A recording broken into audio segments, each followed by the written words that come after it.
Pemirsa, saat ini saya sedang berada di Kabupaten Grobogan. Pemerintah Kabupaten Grobogan ikut melaksanakan sosialisasi peraturan perundang-undangan tentang cukai hasil tembakau dan menggunakan kesenian sebagai salah satu media sosialisasi. Seperti apa sosialisasi pada episode kali ini? Tetap ikuti kami di liputan khusus bersama saya, Elma Rosana.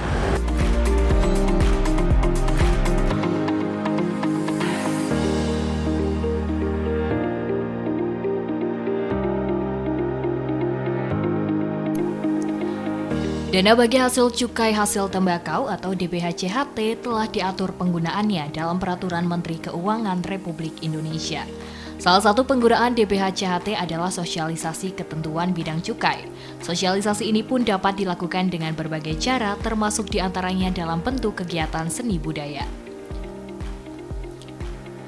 Seperti yang dilakukan oleh pemerintah Kabupaten Grobogan melalui Dinas Pemuda Olahraga Kebudayaan dan Pariwisata Dispora Budpar yang turut berperan serta dalam sosialisasi peraturan perundang-undangan tentang cukai tembakau dan dikemas dalam berbagai pementasan kesenian.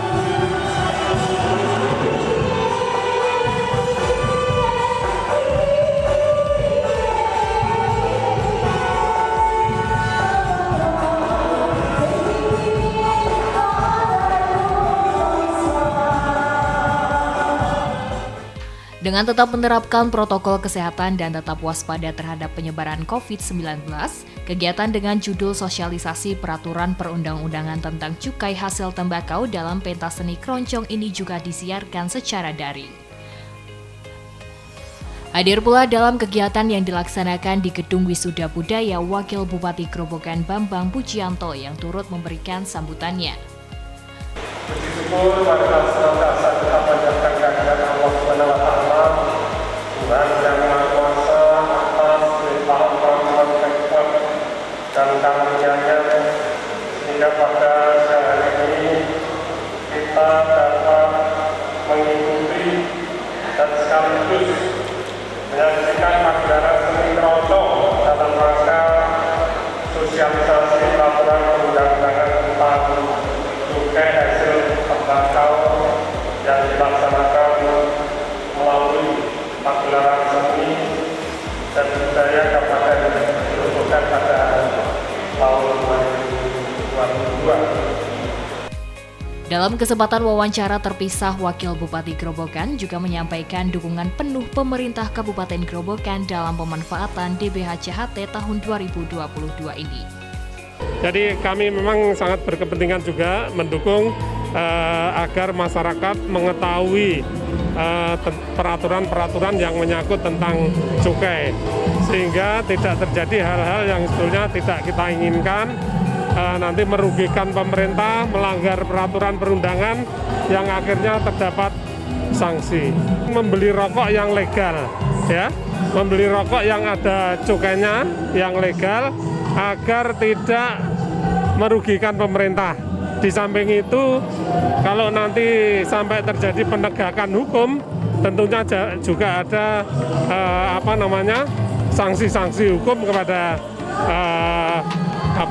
khususnya produksi rokok-rokok ilegal ini.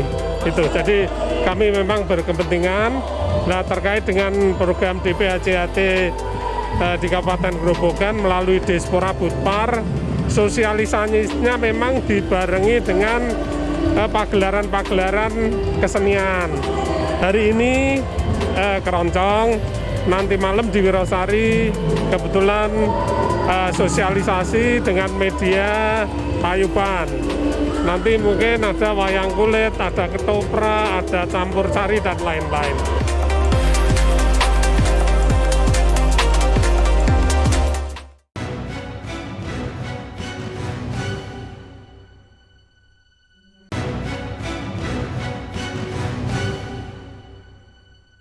merupakan karakteristik cukai, yaitu konsumsinya perlu dikendalikan,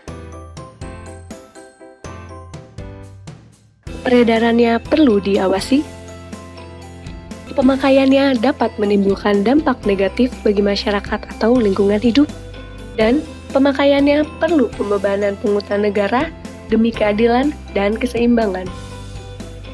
Jadi ini Pak, cukai itu kita sampaikan dasar hukumnya dulu ya.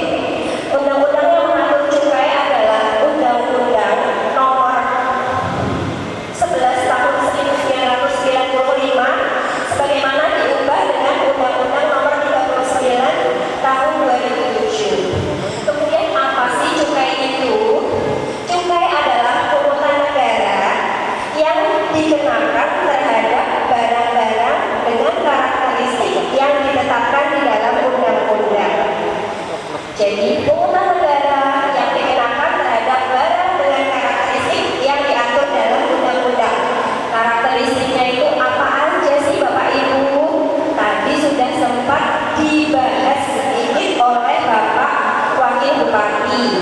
Jadi karakteristik barang terkena cukai itu atau barang yang wajib dikenakan cukai adalah yang pertama, konsumsinya perlu dikendalikan atau dibatasi. Apa aja Bu? Kenapa konsumsinya perlu dikendalikan atau dibatasi kira-kira? Oh iya betul Pak. Konsumsinya perlu dikendalikan atau dibatasi. Kemudian barang ini juga harus diawasi peredarannya. Kenapa perlu dikendalikan dan perlu diawasi peredarannya? Karena barang-barang dengan karakteristik tersebut dapat menimbulkan dampak negatif bagi lingkungan hidup dan masyarakat. Dan pembebanan pungutan negara demi keadilan dan keseimbangan. Itu ya Bu. Jadi ada 4 karakteristik barang dengan cukai. Yang pertama, konsumsinya perlu dikendalikan. Yang kedua, peredarannya perlu diawasi. Yang ketiga, karena dapat menimbulkan dampak negatif bagi lingkungan hidup dan masyarakat. Dan yang terakhir, pembebanannya perlu pungutan demi keadilan dan keseimbangan. Pemanfaatan dana bagi hasil cukai hasil tembakau yang dikembalikan ke masing-masing pemerintah kabupaten kota salah satunya diperuntukkan sosialisasi peraturan perundang-undangan tentang cukai hasil tembakau. Salah satu tujuannya adalah untuk menekan peredaran dan penggunaan rokok ilegal di kalangan masyarakat. Pemirsa, saat ini saya sedang bersama salah satu tim Humas Bea Cukai Semarang yaitu Bapak Paroji. Halo Bapak, apa kabar? Apa kabar? Baik, selamat Sehat sore. ya Pak? Sehat Mbak. Oke, saya mau tanya-tanya nih Pak tentang DBHCHT. Ini kayaknya adalah topik yang menarik gitu ya. Siap. Sebenarnya boleh dijelaskan nih apa itu DBHCHT? Jadi begini, DBHCHT itu sebenarnya kalau kita lihat dari teorinya ada namanya teori earmarking. Earmarking itu dari dana cukai yang dikumpulkan oleh negara, sebagiannya dikembalikan lagi untuk hal-hal yang berhubungan dengan sumber pendapatan cukai itu sendiri. Dalam hal ini karena DBHCHT dikembalikan lagi untuk kesehatan masyarakat, karena kan rokok itu yang dirugikan kan kesehatan ya, kesehatan orang-orang yang berada di sekitar orang yang merokok. Nah, DBHCHT ini dikhususkan untuk hal yang berhubungan dengan rokok. Kalau di tahun 2020 karena kita masih pandemi, fokusnya adalah 50% untuk kesehatan. Kemudian di 2020 setelah pandemi diperkirakan mau berakhir gitu ya. Terus kemudian fokusnya untuk pemulihan ekonomi. 50% dana di BHCHT dikhususkan untuk pemulihan ekonomi. Terus kemudian yang 25% masih di kesehatan dan 25% untuk penegakan hukum dan sosialisasi. Kemudian di tahun 2002 dianggapnya realisasi 2021 itu untuk penegakan hukum terasa kurang, akhirnya dikembalikan lagi 40% untuk kesehatan, 50% untuk kesejahteraan masyarakat, dan yang 10% untuk penegakan hukum dan sosialisasi seperti itu, Mbak. Oke, mungkin bisa dijelaskan nih Pak, buat pemirsa ini di rumah juga, barang-barang apa sih yang dikenakan cukai?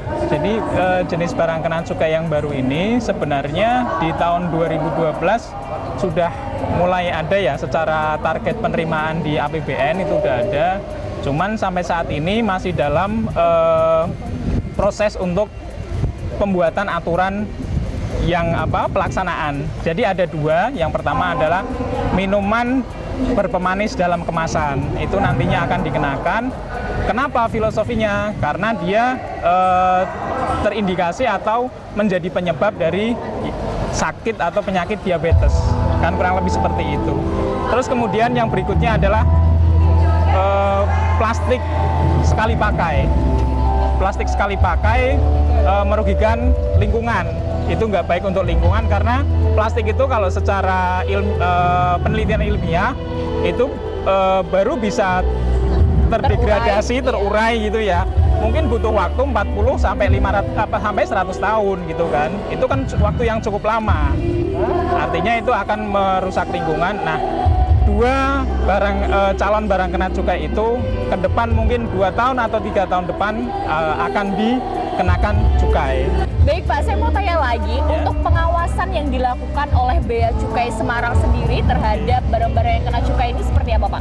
Kita melakukan pengawasan, salah satunya adalah dengan pelekatan pita cukai, itu juga bagian dari pengawasan ya. Artinya seperti rokok yang ditempeli atau dilekati dengan pita cukai itu kan menandakan bahwa barang itu sudah dilunasi. Nah, kalau barang-barang yang tidak dilekati artinya dia belum barang ilegal gitu ya. Kita melakukan pengawasan, penindakan, bahkan melakukan sosialisasi seperti ini bagian dari upaya kita untuk menjaring ke partisipasi masyarakat untuk bisa membantu kami dengan keterbatasan biaya tenaga dari kami. Itu juga kita jadi terbantu dari laporan dari masyarakat. Tentu kita juga membangun kerjasama dengan para penegak hukum seperti kepolisian, kepada tentara, juga ke teman-teman di Pemda, ke Satpol PP atau bidang perekonomian. Kita melakukan penindakan bersama atau saling bertukar informasi, kurang lebih seperti itu. Oke, tadi berbicara tentang rokok yang berpita. Nah, ini dia ya. Untuk rokok ilegal ini apakah ada ciri-ciri lainnya, Pak? Ciri-ciri rokok ilegal kalau kita klasifikasikan ada 4 besar sebenarnya. Ada rokok polos, itu sama sekali tidak ada pita cukainya, Mbak. Yang berikutnya adalah rokok dengan pita cukai palsu. Dia ada pita cukainya, tetapi pita cukainya ini bukan asli. Artinya dia buat sendiri ya. Kadang-kadang emang ada yang mirip banget juga ada. Terus kemudian yang berikutnya adalah mempergunakan pita cukai bekas. Jadi pita cukai bekas itu dikletek, ditempelkan lagi ke produk yang baru gitu lah. Padahal ketentuan untuk pelekatan pita cukai itu ketika bungkusnya dibuka harusnya pita cukai robek. Nah, itu ada yang mengakali gimana caranya dilepas dulu, diambil baru dibuka. Akhirnya itu nanti dipakai ulang. Itu tidak boleh juga. Yang keempat adalah rokok dengan pita cukai yang bukan peruntukannya. Bukan peruntukan bisa macam-macam modusnya ya. Bisa misalnya rokok dengan rokok SKM ditempeli dengan pita cukai sigaret kretek tangan. Itu kan berbeda tarifnya. Akhirnya dia ambil keuntungannya dari itu. Bisa juga saling bertukar antara satu pabrik dengan pabrik lain. Misalnya ada pabrik dengan golongan 3, dia harus naik kelas, tapi dia nggak mau naik kelas karena kalau naik kelas tarifnya lebih tinggi. Akhirnya dia membeli dari sesama pabrik golongan 3. Pita cukainya Mbak ini yang dibeli, jadi dipertukarkan antar pengusaha. Itu juga nggak boleh, itu pelanggaran. Gembur rokok ilegal.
Menggunakan seni budaya lokal sebagai media sosialisasi peraturan perundang-undangan tentang cukai hasil tembakau yang dilakukan Dispora Budpar Kabupaten Grobogan diharap dapat menimbulkan berbagai efek positif. Kegiatan ini sekaligus bertujuan melestarikan kesenian dan kebudayaan lokal. Selain itu juga diharap dapat ikut membangkitkan ekonomi seni budaya yang sempat tertidur imbas dari pandemi COVID-19. Pemirsa, saat ini saya sedang bersama Bapak Nurkolis, Sekretaris Dispora Budpar Kabupaten Grobogan. Halo Bapak, apa kabar? Baik, alhamdulillah. Sehat ya Bapak? Pangestunipun baringi sehat. Oke, Bapak, terkait dengan rangkaian sosialisasi perundang-undangan tentang hasil cukai yang diadakan oleh Dispora Budpar ini bagaimana Pak? Alhamdulillah, yang pertama kami ucapkan terima kasih kepada Bea Cukai yang telah mengalokasikan anggaran ya untuk pemerintah daerah bagi hasil cukai untuk Kabupaten Grobogan. Alhamdulillah, sebagian adalah untuk kegiatan sosialisasi peraturan perundang-undangan dalam rangka mendukung kesadaran masyarakat agar tidak melakukan pelanggaran terkait dengan cukai. Itu pertama. Kemudian sosialisasi ini memang dirancang dilaksanakan dengan metode atau dengan menggunakan media seni budaya. Jadi kegiatannya diawali dengan sosialisasi, terus diikuti dengan kebudayaan. Kebetulan untuk tahun 2022 ini kita menyelenggarakan sosialisasi ini sebanyak 12 kali. Dan alhamdulillah hari ini tanggal 21 Juli 2022 adalah kegiatan yang ketiga kalinya. Diawali pada tanggal 7 Juli tahun 2022 kebetulan di sini, yaitu kegiatan budaya ketoprak. Terus malamnya diikuti dengan wayang kulit. Alhamdulillah semua berjalan dengan baik dan animo masyarakat di dalam hal mendengarkan sosialisasi ini cukup lumayan baik. Artinya melampaui target apa yang kita angan-angan ya. Angan-angan sekali tayang 120 ternyata lebih dari itu. Oke. Kemudian yang kedua, sosialisasi ini dilaksanakan selama 12 kali ya. Melalui seni budaya yang pertama, seni budaya wayang kulit. Ini 5 kali. Kemudian ketoprak 2 kali.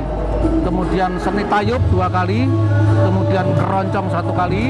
Kemudian qasidah 1 kali. Kemudian yang satu campur sari 1 kali. Baik Bapak, pagelaran seni ini dibarengi dengan sosialisasi gitu ya Pak. Nah, untuk pemilihan sendiri nih Pak, tadi ada ketoprak, kemudian ada tayub, itu seperti apa? Yang pertama, kenapa dipilih itu? Karena satu, untuk melestarikan budaya yang ada di Kabupaten Grobogan. Karena 2 tahun ini kan pandemi, sehingga kita juga melakukan pembinaan para seniman dan seniwati yang ada di Kabupaten Grobogan biar hidup kembali. Karena selama 2 tahun pandemi itu tiarap. Artinya tiarap tidak dimainkan atau tidak diminta main oleh masyarakat. Sehingga kita bangkitkan kembali dengan seni budaya ini, mudah-mudahan pilihan-pilihan yang kami sebutkan dari wayang kulit itu menjadi kebanggaan masyarakat Kabupaten Grobogan. Ledek pun demikian, tayub pun demikian, sedangkan yang lain juga demikian. Oke, berarti tanggapan dari masyarakat melalui adanya sosialisasi, kemudian sambil nonton bareng nih Pak, ada keroncong, ada tayub, itu bagaimana dari masyarakatnya sendiri? Ya, sesuai dengan informasi yang kami terima lewat absensi YouTube ya, itu selalu berkomentar positif sekali. Artinya positif itu ya merespon dengan baik, terutama para seniman dan seniwati.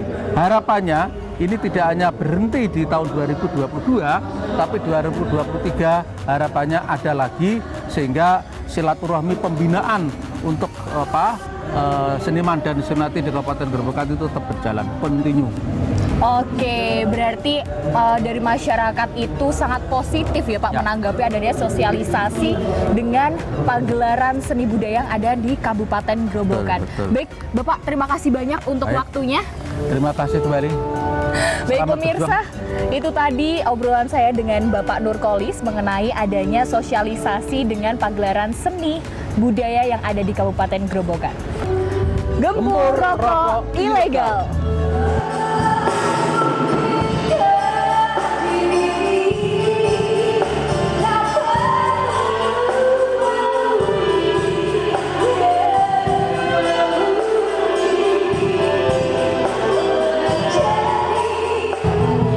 Demikian pemirsa, sosialisasi peraturan perundang-undangan tentang cukai hasil tembakau yang dibarengi juga dengan penampilan dari seni keroncong.